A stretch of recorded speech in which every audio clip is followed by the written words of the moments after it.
সব শেষ, সব। এখন আমার বিদেশ যাওয়ার কি হবে?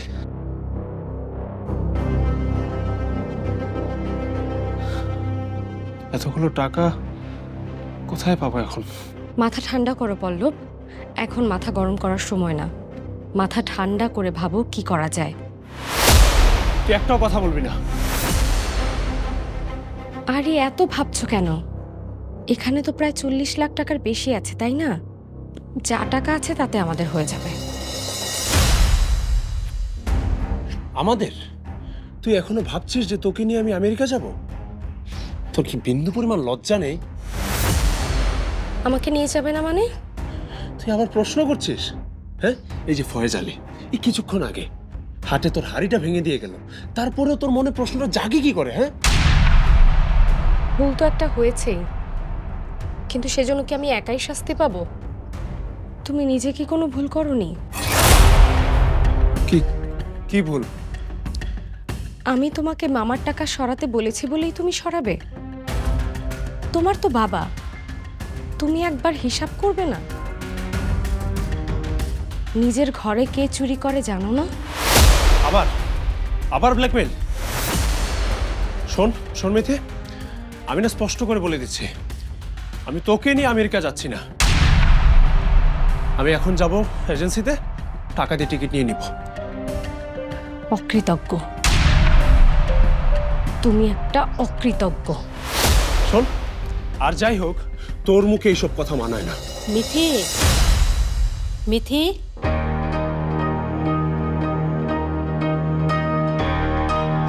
কোটি কোটি মানুষের ভালোবাসায় ফ্রিজ, টিভি এবং এসিতে দেশের 1 নম্বর ব্র্যান্ড ওয়ালটন।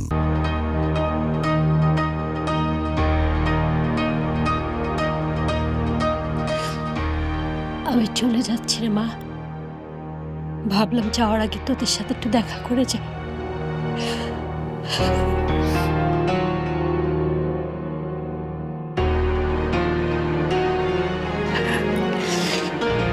তোমাকে কি বলেছি কৃতজ্ঞতা জানাবো জানি না বাবা।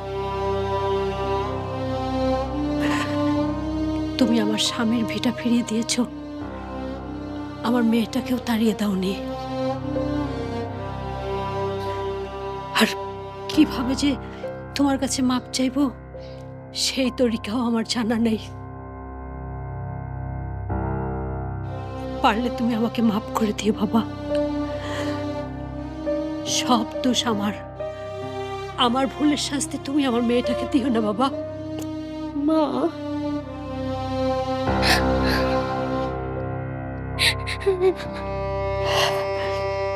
কাঁদিস না মা, এর চেয়ে ভালো কিছু আমাদের জীবনে সম্ভব না। আমি আমার আপনজনের ভালোবাসার সম্মান দিতে পারিনি কখনো। তোর বাবা তো এমনি এমনি আমাকে ছেড়ে যায়নি, অনেক কষ্ট নিয়ে এসে চলে গেছে। তুই কখনো পল্লবকে সেই কষ্ট দিস না।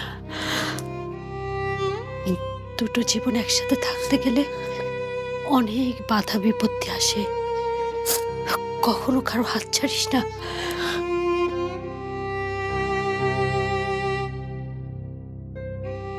কিন্তু কখনো কখনো না চাইলেও হাত ছাড়তে হয় মা।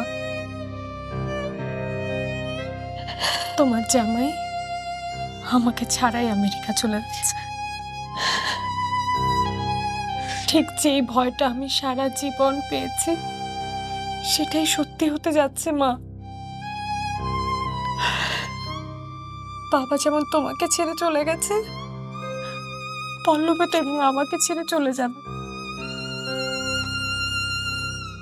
আমিও তোমার মতো একা হয়ে যাব মা, হয়তো সারা জীবনের জন্য।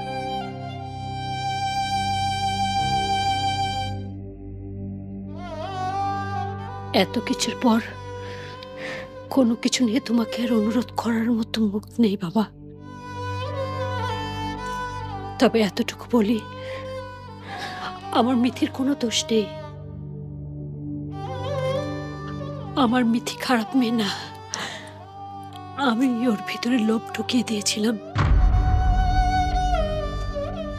কিন্তু তুমি যদি মিথিকে আমেরিকায়, এই ব্যাপারে আমি আর এখন কোনো কথা বলতে চাচ্ছি না।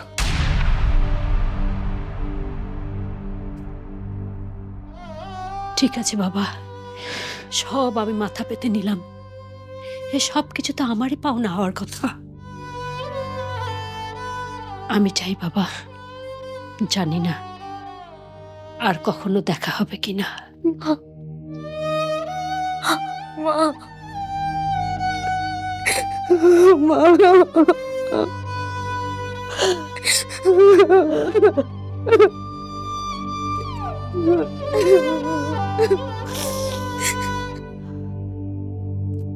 যাই রে মা, ভালো থাকিস।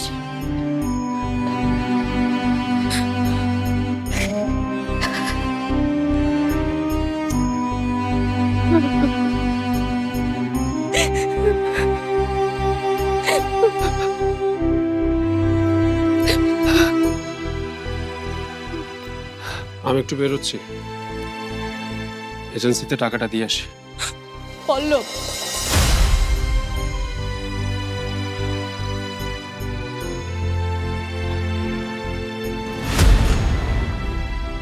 আমার কথা তুমি একটুও ভাববে না পল্লব?